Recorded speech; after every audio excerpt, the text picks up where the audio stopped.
বুঝতে পারছি না, আমি তো বোম মারতে যাচ্ছি না, বোমাবাজি করতে যাচ্ছি না, আমরা যাচ্ছি সেদিন গিয়েছিলাম, আজকেও যাচ্ছি। ইতিমধ্যে গতকাল একটা গাড়ি পাঠিয়েছি, আজকে একটা গাড়ি নিয়ে এসেছি, রিলিফটা দিতে চাই।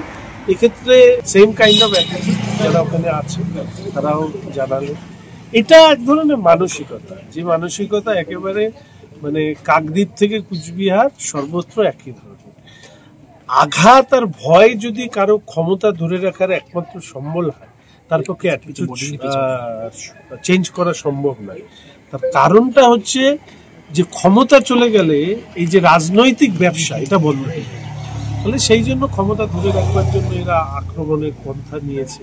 এবং এর আগের দিনও বলেছিলাম, পুরো ভিডিও যারা দেখেছে সাংবাদিকদেরকে ধন্যবাদ দেবো, তাদের কারণেই হয়তো সবটা মানুষ দেখেছে।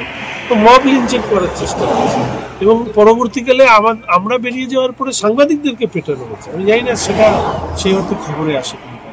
ফলে যারা সাংবাদিক পেটায়, যারা নির্বাচিত জনপ্রতিনিধি পেটায়, যারা রিলিফ দিতে গেলে পেটায়, যারা ব্লাড ডোনেশন ক্যাম্প ভাঙচুর করে, যারা বই পড়ায়, তাদেরকে যদি রাজনৈতিক দল বলতে হয় তাহলে রাজনৈতিক দলের সংজ্ঞাটাই পাল্টে। ভিডিওতে দেখা গেছে সেদিনকে প্রায় 70-80 জন ছিল, কিন্তু গ্রেফতার এখনো পর্যন্ত মাত্র 5 জন। এরা তো তৃণমূলের সংখ্যা। তো যারা ধরা পড়েছে তারাও কিভাবে সেগুলো তো ভিডিও আইডেন্টিফিকেশন করা হয়। ইতিমধ্যে আমরা তো হাইকোর্টে গিয়েছি। তো এইটুকু বলি, ভদ্র ভাষায় বলি, নম্র ভাষায় বলি, গর্তে লুকিয়ে থাকলেও এদেরকে বলতে পারছি না, আমি তো বোম মারতে যাচ্ছি না, বোমাবাজি করতে যাচ্ছি না, আমরা যাচ্ছি সেদিনও গিয়েছিলাম, আজকেও যাচ্ছি। ইতিমধ্যে গতকাল একটা গাড়ি পাঠিয়েছি, আজকে একটা গাড়ি নিয়ে এসেছি, রিলিফটা দিতে চাই। এক্ষেত্রে সেম কাইন্ড অফ অ্যাটিটিউড যারা ওখানে আছে তারাও জানালে এটা এক ধরনের মানসিকতা, যে মানসিকতা একেবারে মানে কাকদ্বীপ থেকে কুচবিহার সর্বত্র একই ধরনের। আঘাত আর ভয় যদি কারো ক্ষমতা ধরে রাখার একমাত্র সম্বল হয়, তার পক্ষে অ্যাটিটিউড চেঞ্জ করা সম্ভব নয়। তার কারণটা হচ্ছে যে ক্ষমতা চলে গেলে এই যে রাজনৈতিক ব্যবসা এটা বন্ধ হয়ে যায়। তাহলে সেই জন্য ক্ষমতা ধরে রাখবার জন্য এরা আক্রমণের পন্থা নিয়েছে। এবং এর আগের দিনও বলেছিলাম, পুরো ভিডিও যারা দেখেছে সাংবাদিকদেরকে ধন্যবাদ দেবো, তাদের কারণেই হয়তো সবটা মানুষ দেখেছে।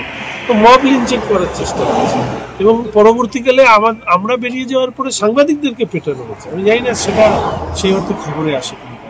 ফলে যারা সাংবাদিক পেটায়, যারা নির্বাচিত জনপ্রতিনিধি পেটায়, যারা রিলিফ দিতে গেলে পেটায়, যারা ব্লাড ডোনেশন ক্যাম্প ভাঙচুর করে, যারা বই পড়ায়, তাদেরকে যদি রাজনৈতিক দল বলতে হয় তাহলে রাজনৈতিক দলের সংজ্ঞাটাই পাল্টে। ভিডিওতে দেখা গেছে সেদিনকে প্রায় 70-80 জন ছিল, কিন্তু গ্রেফতার এখনো পর্যন্ত মাত্র 5 জন। এরা তো তৃণমূলের সংখ্যা। তো যারা ধরা পড়েছে তারাও কিভাবে সেগুলো তো ভিডিও আইডেন্টিফিকেশন করা হয়। ইতিমধ্যে আমরা তো হাইকোর্টে গিয়েছি। তো এইটুকু বলি, ভদ্র ভাষায় বলি, নম্র ভাষায় বলি, গর্তে লুকিয়ে থাকলেও এদেরকে বলতে পারি যে মহিলা সাংবাদিকদের কাবুলের মিনিস্টারের প্রেস কনফারেন্সে ঢুকতে দেওয়া হলো না। সবাই তো প্রফেশনাল, এটাকে আপনারা কিভাবে দেখছেন?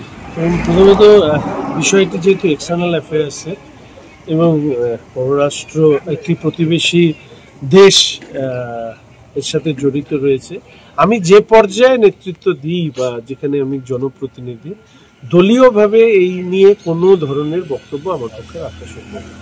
যা বলার দলীয় স্তরে যদি বক্তব্য কোনো কিছু থাকে সেটা দিল্লিতে আমাদের যারা মুখপাত্র আছে তারা বলবে, আর এক্সটার্নাল অ্যাফেয়ার্সের যদি কিছু বলার থাকে তাদের মুখপাত্ররা বলবে। From my position I can talk. Second হচ্ছে যে সেদিনকার ঘটনার পর আজকে আবার বেরিয়ে যাচ্ছে। আমাদের ভিডিও ভালো লাগলে লাইক এবং শেয়ার করুন। কমেন্ট সেকশনে গিয়ে জানান আপনাদের মতামত। আরও ভিডিও পেতে আমাদের চ্যানেল সাবস্ক্রাইব করুন এবং প্রতি মুহূর্তে খবরের আপডেট পেতে প্রেস করুন বেল আইকন।